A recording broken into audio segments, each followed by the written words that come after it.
So today, we're going to look at human relationships through a really powerful and, honestly, a refreshingly practical lens. We're going to dive into a way to handle those, difficult connections, not through some big moral debate, but through what you could call the strategic art of indifference. And trust me, this perspective might just change how you manage your most valuable resources, your time and your energy. You know that feeling, right?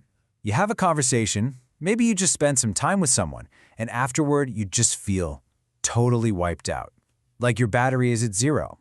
It's something we've all been through.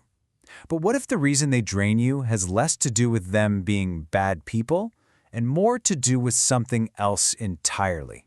Okay, so this is where we flip the script. Let's just forget trying to label people as good or evil. Instead, let's look at these relationships through a much more useful lens: efficiency. Plain and simple. Is this interaction a net gain for you, or is it a net loss? Now, to really get this framework, we have to start by kind of redefining some words we all think we know. Words like greed and, even the word evil. So, let's start with greed. The source material for this whole idea actually uses a very specific term for this. And it isn't just about wanting a lot of things. No, it's a specific kind of behavior.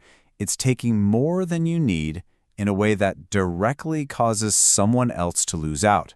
We're talking a tangible loss of their time, their energy, or their resources. It's not ambition.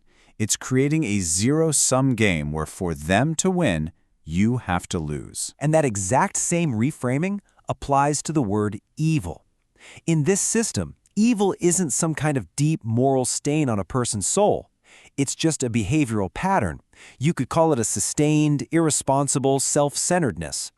It's all about someone who consistently acts without any thought about the cost to the people around them. In that pattern, well, it shows up in some pretty familiar ways, right? Lying all the time to get what they want, twisting things around so much you start to doubt what's even real, or just constantly, excessively demanding your attention and energy with zero reciprocation. Each one of these things creates this slow, steady drain, that gradual feeling that you're always losing something in the deal. So why is spotting this pattern so important? Look, it's not because you're worried about them being a bad influence. The real danger is so much more practical.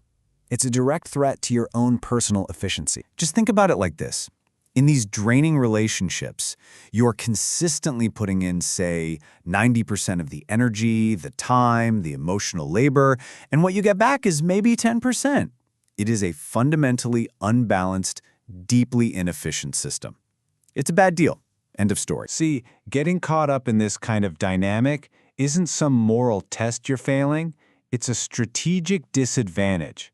Every moment you continue to pour your valuable resources into an interaction that gives you nothing back simply makes you less effective, less focused, and less able to achieve your own goals. And that brings us to maybe the biggest idea of all. Your emotions aren't just feelings. They are a resource, a very, very expensive resource. And you need to start managing them like they're your most important asset. I absolutely love this quote. Someone asks, "Hey, don't you want to get revenge on that person who wronged you?"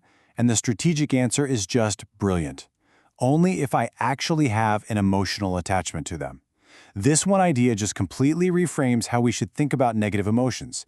It basically says that powerful feelings like anger or that desire for payback should be reserved only for people in situations that genuinely matter to you. So what's the right emotional response when someone you have zero attachment to does something that drains your energy? How much of your valuable time and attention do they deserve? About this much. Half a second. That's it. Just enough time to recognize, that was unpleasant, and then you move on. That is their entire budget. Think of it this way. Your emotional energy is a finite currency, and powerful emotions like anger and frustration, they're expensive. You have a limited budget. Spending that precious emotional capital on people who offer zero return on investment isn't just a waste, it's a terrible financial decision. Okay, so how do we actually do this? How do you turn this idea into a powerful, active strategy to protect your own energy and focus?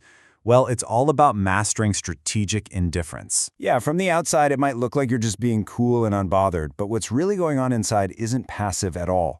It's a strategic, conscious choice. You are actively choosing to be indifferent because you've done the math and you've realized that engaging emotionally is just a waste of your resources. And let's be super clear here.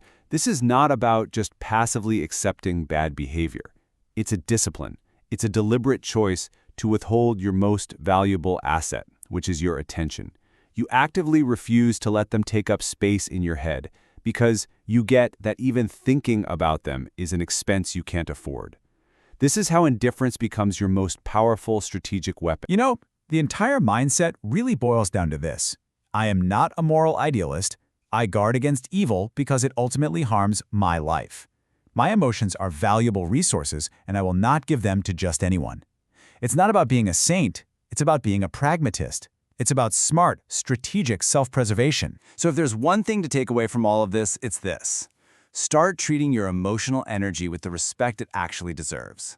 It is your most valuable and probably non-renewable resource. So stop spending it on people and in places where you get absolutely no return. Just stop giving it away for free. And that leaves you with one final and really crucial question to ask yourself. If you're going to be this selective, if you're going to treat your energy like the precious resource it is, then who and what truly deserves it? Because making that choice consciously and deliberately, well, that's the ultimate strategy.